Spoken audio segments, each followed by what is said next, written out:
Welcome back to Physical Anthropology. I am David Leitner, I'm your instructor, and today we are going to talk a little bit about population and some related concepts like subspecies and race. Biological race is not the same as the way we use race in everyday life, so I want to make sure that we sort of cover what we do and don't mean by race. And whether it applies to human beings at all. So, without further ado, let's get started. So, humans vary not just as individuals, but we also vary as groups as well. You can vary by age, sex, what alleles you have as an individual. You can also vary by your environment, your sociocultural status, all of these things. But we also vary biologically, at least, as groups, also culturally. In biology and biological anthropology, we think of groups in terms of populations. Population is a very flexible term, though. It can refer to a group of organisms that's identifiable anywhere within the species category. So it just has to be a group of potentially interbreeding individuals. That's it. Now, it differs from a subspecies in that a subspecies is usually a little bit higher order level of organization than population is. So subspecies comes kind of in between species and population somewhere, but not every species has subspecies. Every species has populations, however. So there are different ways to look at populations.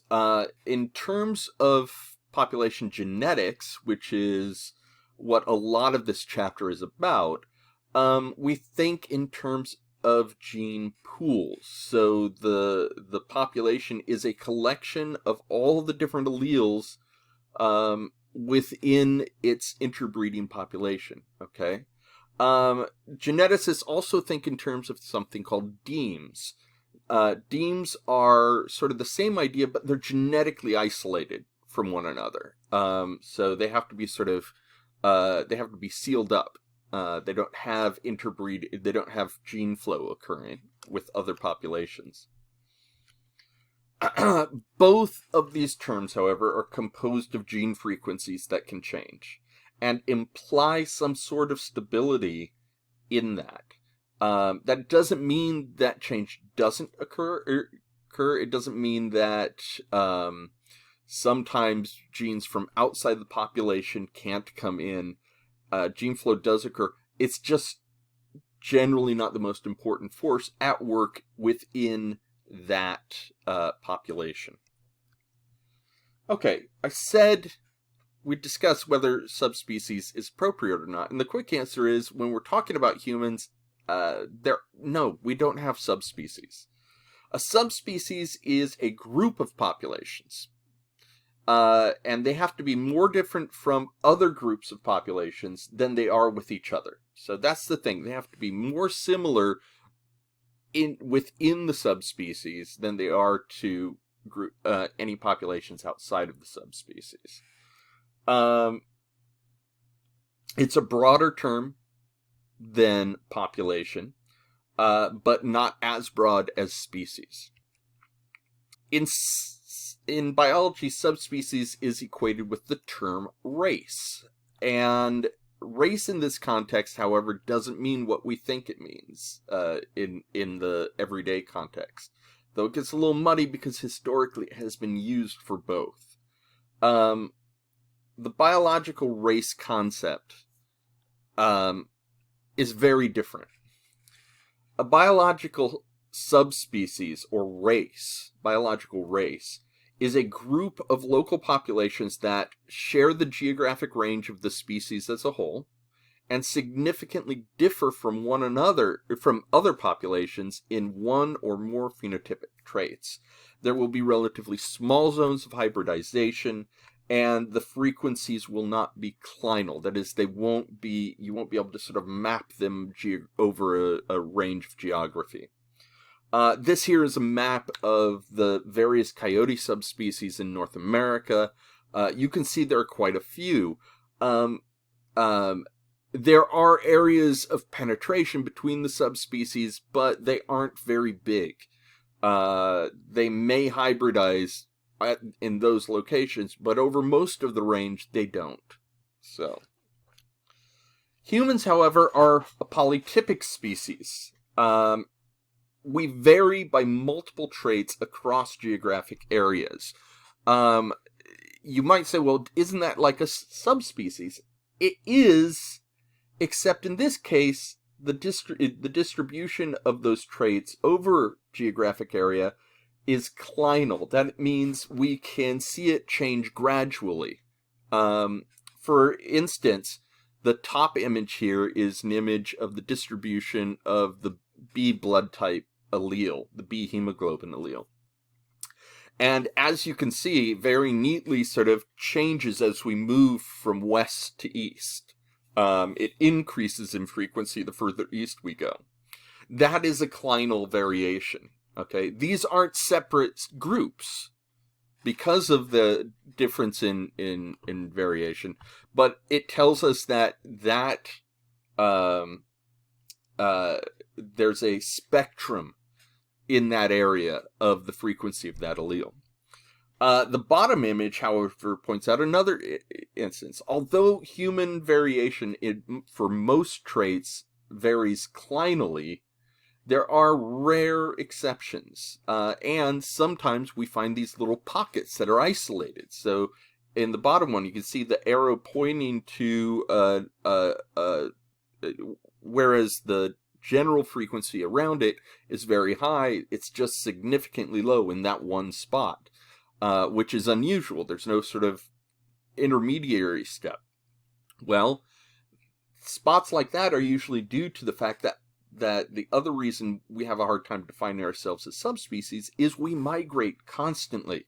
It's one of the defining traits of Homo sapiens, and of the genus Homo in general, is we travel and we intermingle, and we know historically that we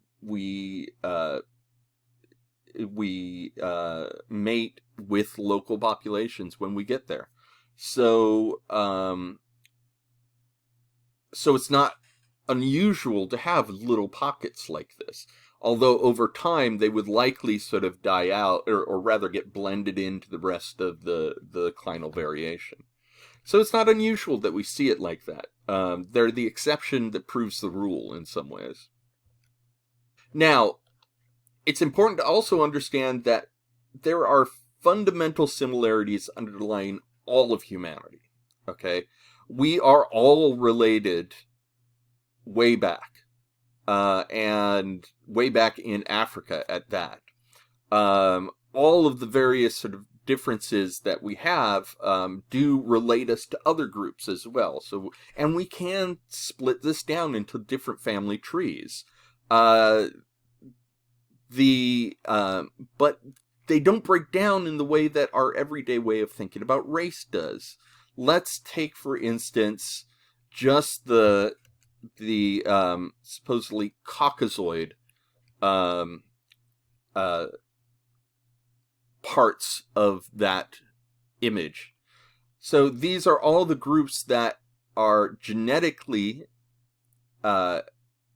related as Caucasoid. But notice, it isn't just white people. Okay? It isn't the same as the white race. Caucasoid in this sense includes people from Southeast India, from North Africa, Southwest Asia, all around the Mediterranean. There are a variety of skin tones, facial features, lots of different kinds of genetic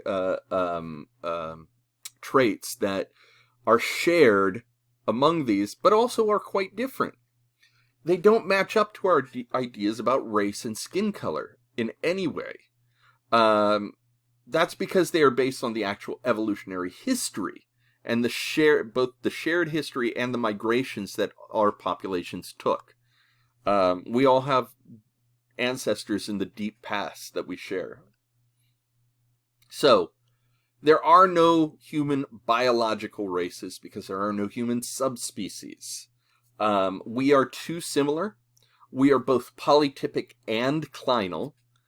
And that means different populations have both overlapping patterns of phenotypes. So if you pick just one trait, you might be able to draw circles around groups, but then you pick another trait and it's going to be different circles.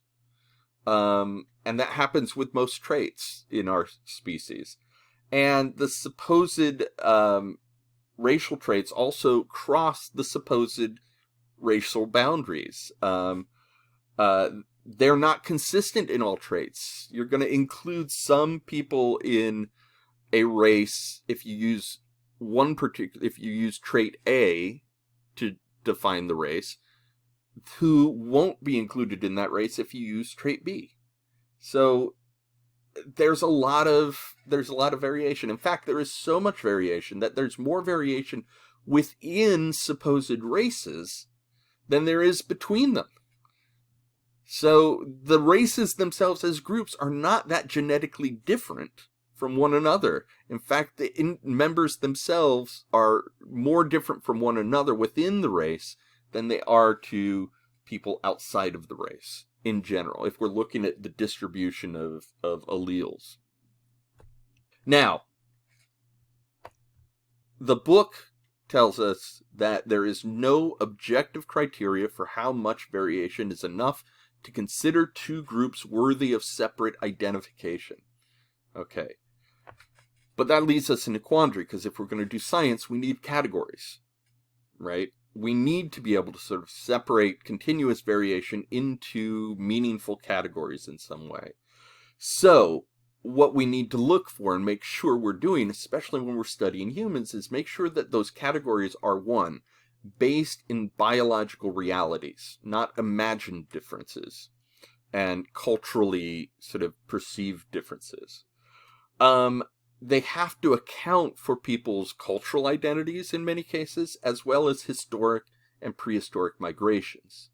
And they have to be determined by the issue you are examining. In other words, we need to be careful about turning the groups we use to ask a question into permanent identities for groups who didn't ask us to do that for them. And finally, your question's also going to be your categories are also determined by the groups accessible for your research. So we need to understand that when we're asking questions and coming up with groups, we need to be looking at more than just Euro-American based college students who are mostly white.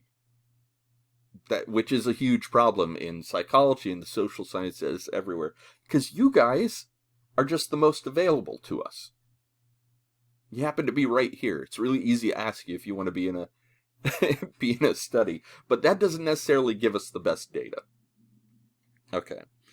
That said, in some videos to come, I'm going to get deeper into this notion of race too, and exactly why it is that some of the traits we associate with race actually have nothing to do with race whatsoever.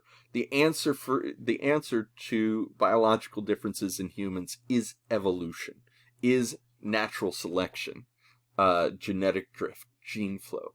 These are the answers, not the formation of races. And I will get deeper into that. But for now, I just kind of want to touch on that topic and make it clear that we're talking about different things in biology when we're talking about race than we are when we talk about race in everyday life. Thank you very much for your time, and I hope you are taking care of yourself, and see you again soon. Bye-bye.